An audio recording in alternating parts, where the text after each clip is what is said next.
All right, good morning and happy Wednesday, everyone. This is Taylor checking in for the pre-market prep on the 31st of May. Another month has come and gone.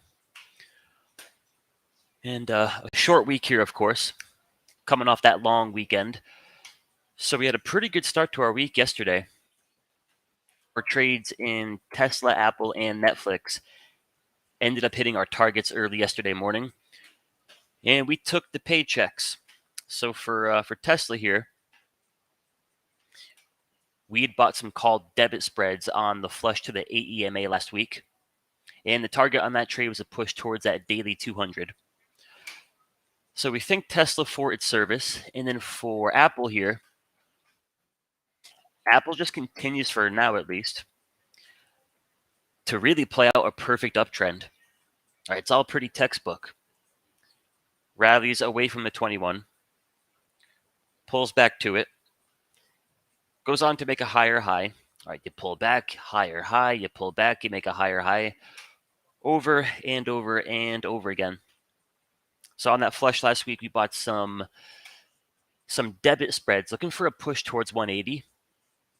And yesterday morning, we got close enough for government work. And then for Netflix here, remember the big to-do on this bad boy is the weekly squeeze, which as of yesterday officially fired to the upside.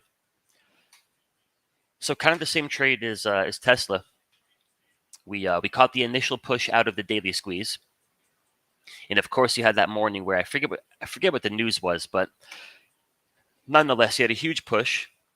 So we cashed out on those calls, and then the pullback to that 8 EMA. We sold some put credit spreads and caught a push towards that 400 target. And then, like I mentioned, the weekly squeeze here. Now, mind you, this is a pretty big spot. You have the psychological level of 400, big, sexy round number, and then you have the 200 period SMA, the weekly 200. So while this is a pretty big level, and like everything else out there, the QQQ, the semiconductor stocks, it's a little bit extended. But I think even on a pullback here, guys, we're looking for continuation. All right, this might be a one-hit wonder where you build up your weekly squeeze, fires one bar to the upside, and that's all she wrote. But for now, I think you look for that weekly squeeze to work as advertised. Like any other time frame, squeeze fires, we should get a good 6 to 8 to maybe 10 bars of momentum. So my favorite trade, by far my favorite trade, is finding that squeeze and building your position before the squeeze fires. That's the quote-unquote easy part of the push. But then you take the concept of the buildup of energy and the release of energy. Once the squeeze fires, pullbacks to a daily 21 EMA, pullbacks to a daily 8 EMA, I think offer good entries looking for the continuation out of that squeeze.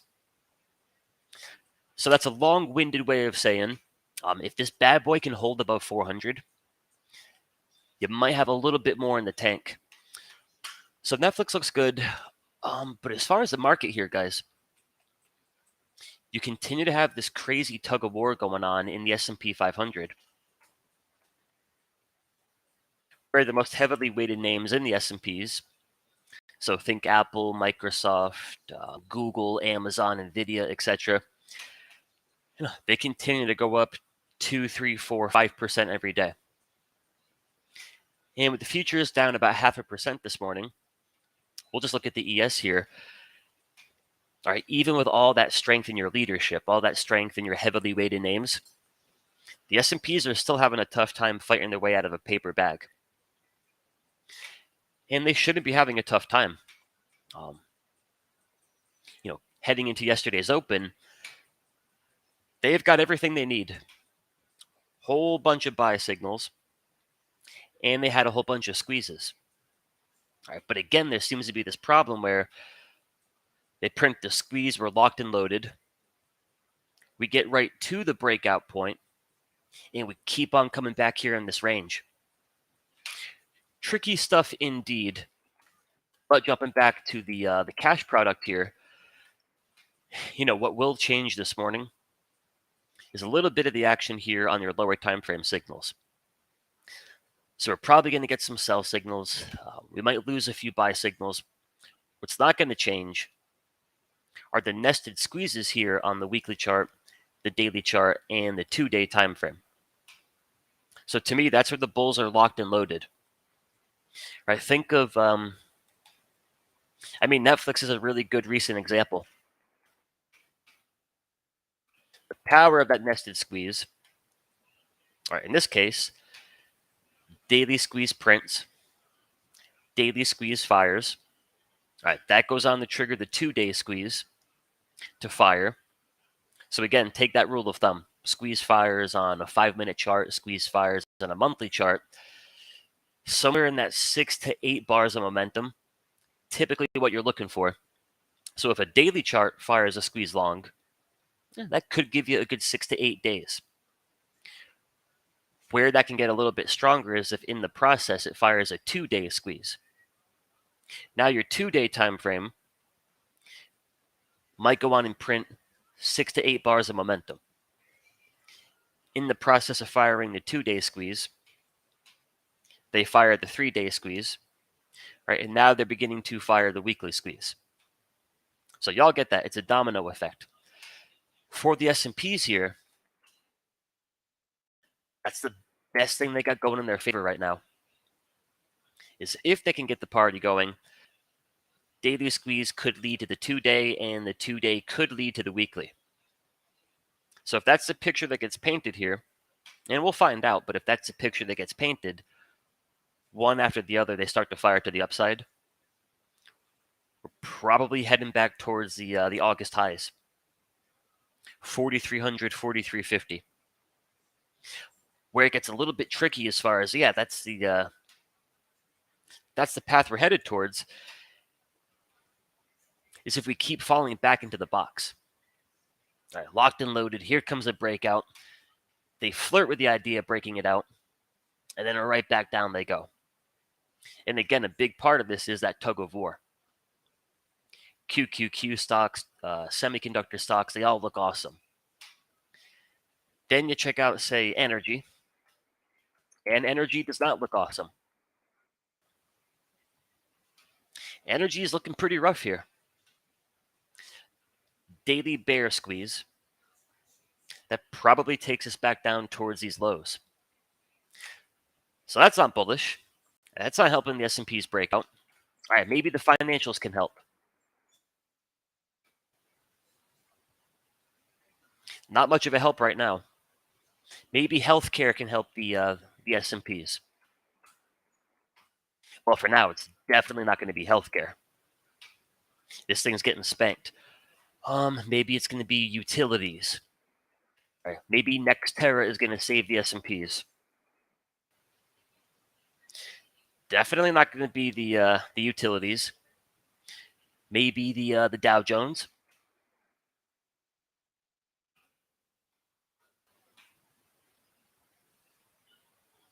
All right, it holds at 200 for now. All right, but not very bullish. And then the equal weighted index, the RSP. For now, just paints a clearer picture of the market. All right, we're not in a strong market. We're in a market where your most heavily weighted names are super strong. So if you're trading QQQ, you're trading the semis, it feels like a bull market. You take all 500 names in the S&Ps, make them equal, and this is what the picture looks like. So that's pretty interesting. SPY and SPX, they have bull squeezes on the weekly, the 2-day, and the daily. The only reason is your tech names are kind of keeping the ship afloat. On the equal weighted index, we have the opposite. Bear squeezes on the 3-day, the 2-day, and the daily. But like we've talked about over the weekend, these things don't matter until they matter. Like you might want to just continue to focus on Microsoft, Amazon, Google, Nvidia, Apple.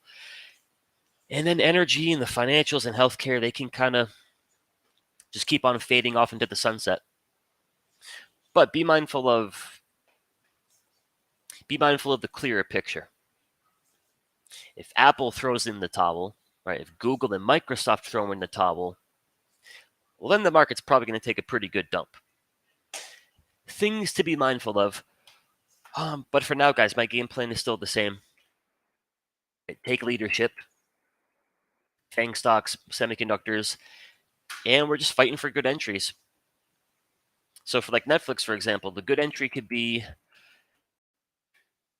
it's an aggressiveness thing. All right, an entry that I don't think is very aggressive at all would be waiting for a pullback to your daily 21 EMA.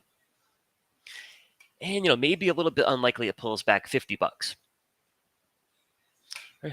A little bit more aggressive than that would be a pullback to your daily 8. That's kind of what we did here. First push, pull back to the daily 8 EMA. Then you look for continuation. So I do like your daily moving averages, but being that things are pretty strong here, you might be looking for a pullback to an hourly 8 EMA or an hourly 21.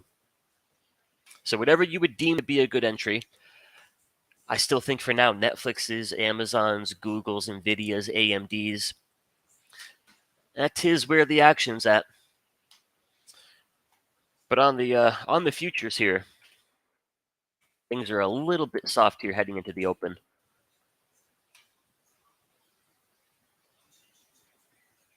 So it'll be a little bit different on the cash products, but for the futures contracts here, we have sell signals on the 1 hour, 30 minute, 15 minute, and the 5 minute. And then we've got some bear squeezes on the 1 hour and the 30. So probably worth keeping an eye on. All right, domino effect. If the futures fire the 30-minute squeeze short, that goes on to trigger the hourly squeeze to fire a short. The tone of the day might be a little bit more bearish. If they can slingshot these squeezes back to the upside, then maybe we keep the party going. But if you have any questions, any charts you want to take a look at, throw them on at me. Otherwise, keep in mind, today's the last day of the month. So there's certain days as a trader where there's room for shenanigans. Anytime Jerome Powell comes stumbling out, there's room for shenanigans. There's room for shenanigans on the big expiration days, and room for a little bit of that on an end of month day as well. Adobe. Let's take a look at Adobe.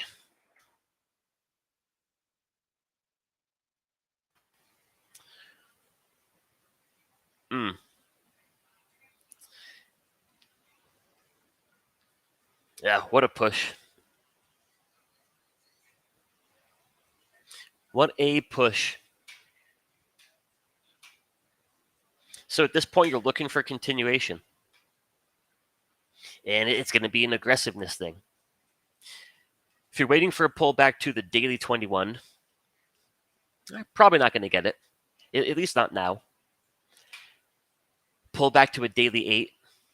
All right, that might be a little bit tough to get. So that's where I think you're going to crank down to a lower time frame. All right, a really aggressive entry will be buying a dip to a 5-minute 21. All right, and that's kind of gotten a little bit sloppy. So you check out your 15-minute chart. Again, you kind of take your pick. If something is really strong, can buying a dip to a 30-minute 21 EMA work? It definitely can. The thing you got to keep in mind, all right, it's always a probabilities game. And the further and further and further we get from the daily 21 EMA,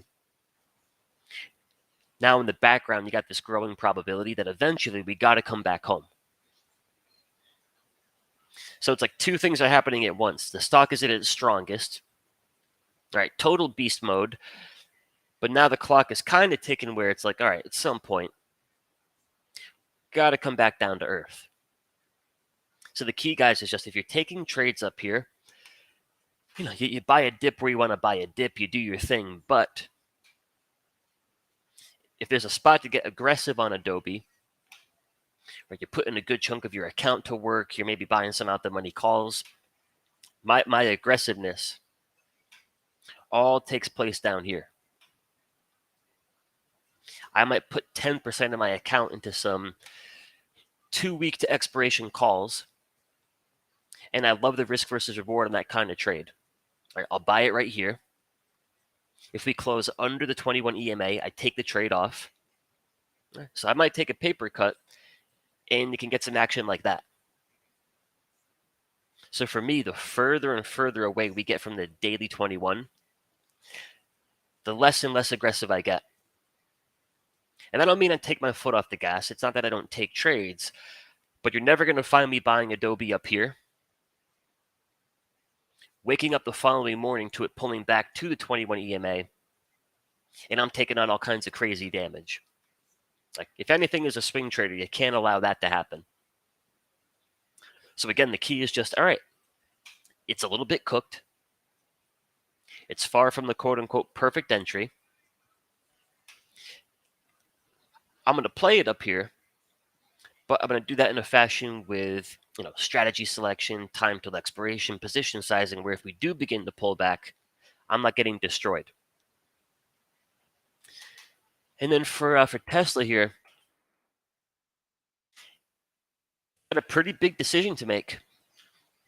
You've got a whole lot going on here at $200. It's kind of like Netflix at 400. It's this big round number, and where for Netflix the 400 lines up with the weekly 200. For Tesla here, $200 lines up with a daily 200 SMA. So I think from here you got some resistance around, mark up the level you had back here in late March. All right, then you mark up your 218-ish. And then you mark up $200. Now, first things first, again, it's a little bit cooked. All right, it's its first major test of a falling moving average. So it'd not be crazy to think Tesla maybe pulls back a little bit. Then you go for round two. And then on round two, on the second attempt, you really break out. And personally, selfishly, that's kind of what I would like to see, because then I can buy those calls a little bit cheaper. So I don't think a break under 200 necessarily kills the thing. But in the short term here, if it holds a line above 200, then I think you're looking for a path towards 205-ish. All right, looking for a path back towards your March highs. And then above the March highs, your next good chunk of resistance is around that 215-ish level. So I do think that might be the path overall. All right, momentum shifts positive. Printed a daily squeeze. Squeeze fires long. This is kind of Tesla's first push. So whether we go from here to 220 or we pull back first, right? The structure, the shift in momentum, the signals, for now bode pretty well for continuation. So today the question is, or this week the question is it going to be continuation into these levels right from here? Or do we pull back a little bit first? Which I don't think would be the worst thing. Tony, so what you sometimes get on the last day of the month is a lot of shuffling, a lot of, I believe they call it rebalancing. But you get these huge funds that manage, and move around billions of dollars. And they're just playing a little bit of cleanup into the end of the month. That might be done in the fashion of buying leadership. All right, guys, we finish up the month here, and look what we own. We own Netflix, AMD, and Google. So things can get a little bit funky. They kind of balance out their books, so to say. Hey, what's up, Russ? Good to see you, man. Ben from Puerto Rico, CLSK.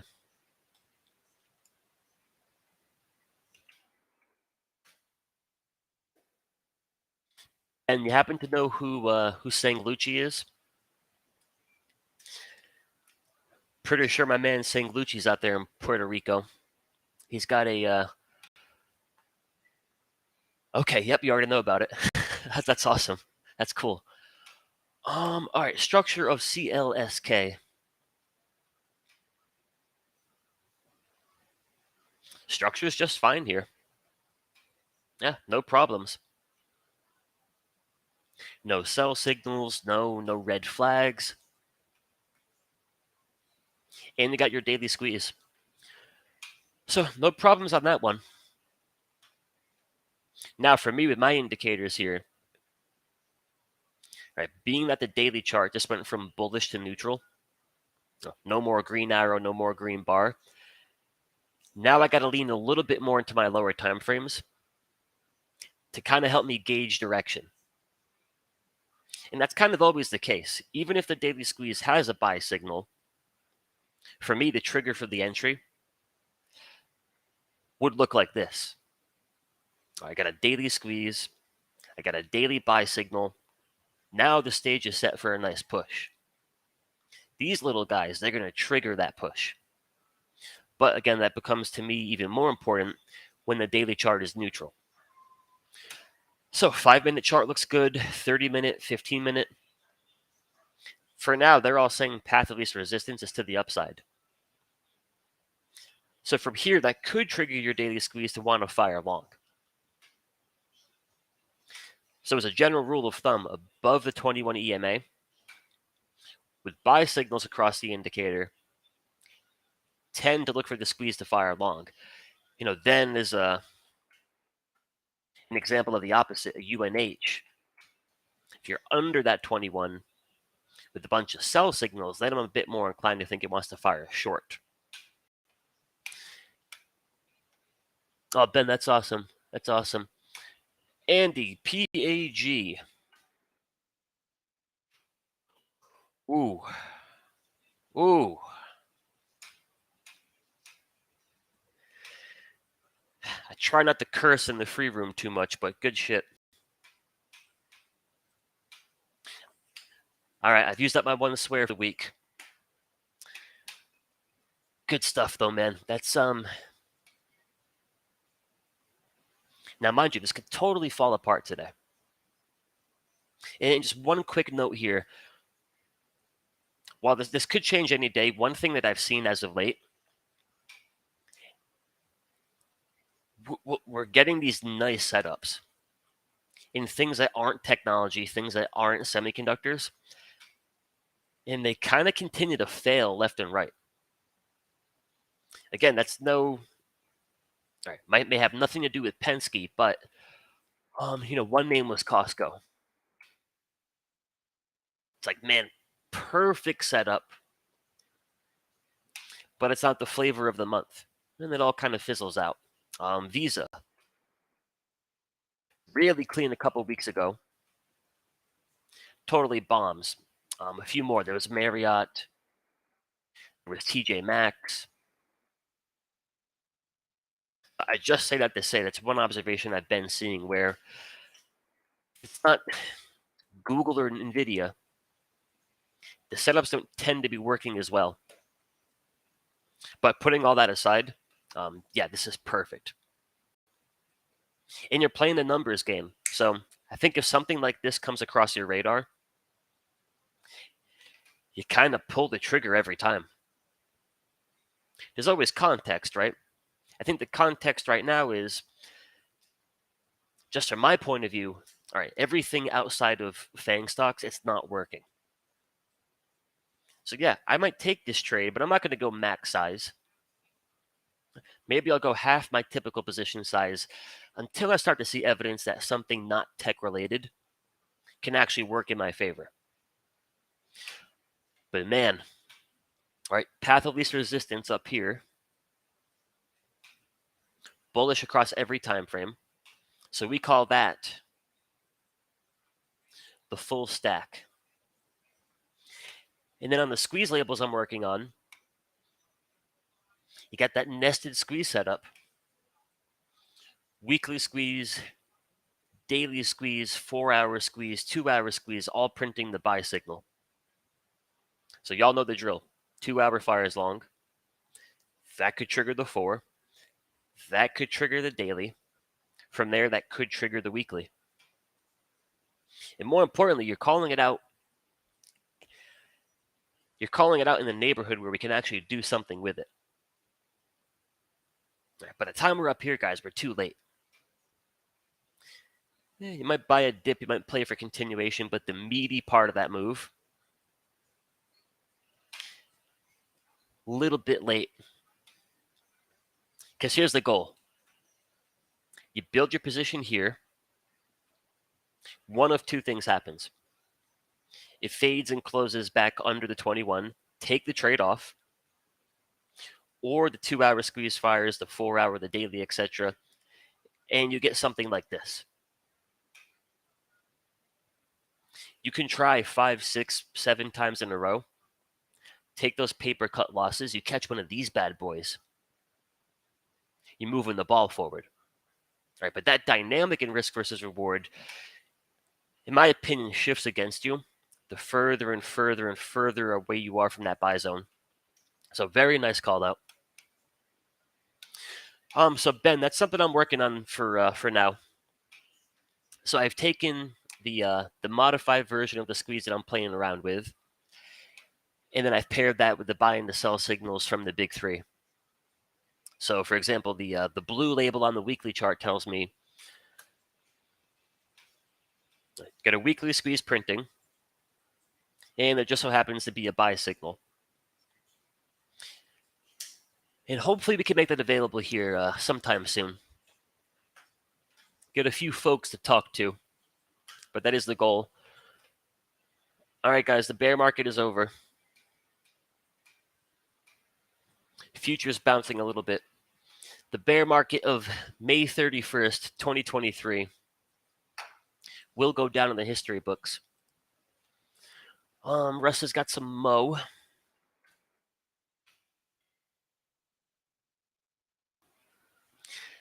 Looking like a perfect short. Bunch of sell signals and a bear squeeze. All right, nested squeeze magic on the weekly chart and the 3-day chart. More importantly, we're not finding it down here. You short it somewhere in here. You take it off back above the 21. And your reward could be a flush back down to the lows. Very solid. Great call out. Yeah, Mike, that can be tough sometimes, man. It's like you find a perfect setup. And in my world here, Penske's a perfect setup. But the only potential problem is a name like Penske.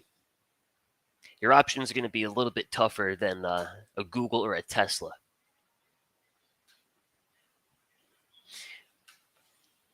One thing that I forget sometimes is we can always buy the equity. We can always buy the equity. Then becomes a question of, well, is it worth my time, risk versus reward? From a point-to-point point of view, yeah. Buy it at 144. Take it off at 140. So risk your $4. These squeezes fire, you might catch $10 back to the highs. But always a little bit cooler when we can buy the calls and sell the puts. That's for sure. Thoughts on Caterpillar is a short. Short and Garfield, huh? Yeah, I mean, absolutely. All right, so two things are coming together across 1, 2, 3, 4 time frames. One of those things is your squeeze, right? So your 3-day, your 2-day, your 2-hour, your 1-hour. They're already screaming out, we're getting ready for a move. Right? We're building up the energy required to give you something. The other thing that's coming together is our sell signal. Structure, momentum, everything leans a bit bearish. So now you've got a buildup of energy. We're anticipating a directional move. Excuse me, we're anticipating a directional move. And so long as you got your sell signals, you should be looking for the squeeze to fire short. So yeah, that's a nice looking short. Hey, what's up, Terry?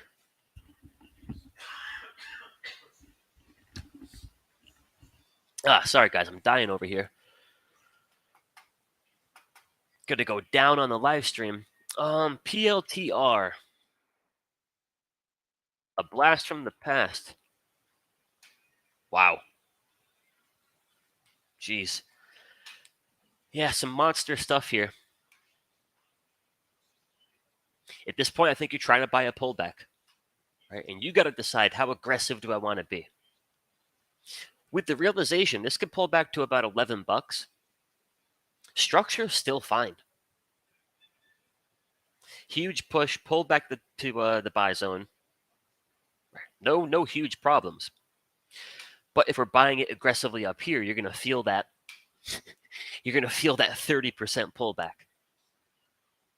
So just an aggressiveness thing. Might be an hourly 21 EMA. Could be whatever your level of choice.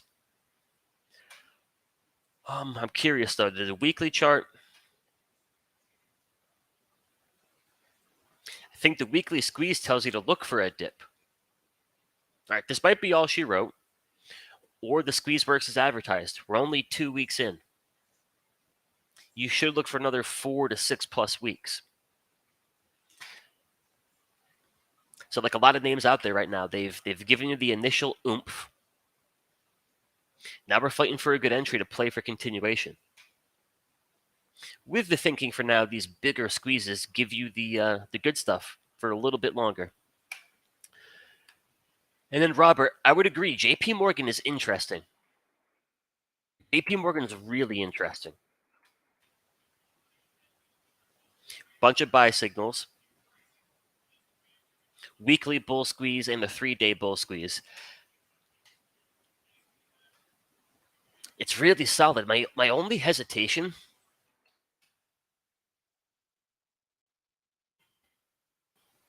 in context, right? It's just context. Got to figure out, is JP Morgan my trade of the month? Where I'm really going to size into this thing, or is it just a good setup that I might take with normal size? Maybe I'll take it with smaller size. All right, but you got to differentiate between a home run versus a decent setup. My only complaint here would be the financials. Right, if JP Morgan was a technology stock, then I got to love it a little bit more. But you look at its peers, Goldman, etc., right, they do leave a little bit to be desired. So I think JP Morgan's probably the best pick here if the financials can kind of sober up and get off the floor. If they can do that, then I think you're in good shape. But all right, folks, I'm going to let you go here. We're a few minutes out from the cash open. But listen, as always, I appreciate your time this morning. Hope you found the pre-market prep helpful, and I wish you all the best of luck here today. So y'all go on ahead and get them, trade well, and I'll talk to you soon. Adios.